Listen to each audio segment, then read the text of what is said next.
சட்டுன்னு ஒரு evening snacks பண்ணணும்னா இந்த முட்டை பக்கோடா ட்ரை பண்ணி பாருங்கள். வேலையும் சீக்கிரமாக முடிஞ்சிடும், டேஸ்ட்டும் ரொம்ப நல்லாயிருக்கும். இதுக்கு நான் ஒரு 5 முட்டை எடுத்திருக்கேன்.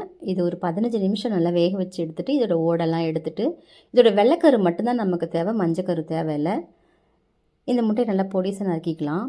நறுக்கி வச்சுருக்கிறத ஒரு பாத்திரத்தில் சேர்த்துக்கோங்க. அது கூடவே 1/2 கப் கடலை மாவு, 1 ஸ்பூன் கார்ன்ஃப்ளவர், 1 ஸ்பூன் அரிசி மாவு, 1/4 டீஸ்பூனுக்கு கரம் மசாலா, மிளகாய்த்தூள், மஞ்சள் தூள், உப்பு, ஒரே ஒரு பச்சை மிளகா, ஒரு பெரிய பல்லாரி வெங்காயம், கொஞ்சமாக கொத்தமல்லி இலையை தூவிட்டு 1/4 டீஸ்பூன் சோம்பு, 2 முட்டையை உடச்சி ஊற்றி நல்லா பிசைஞ்சு எடுத்துக்கோங்க.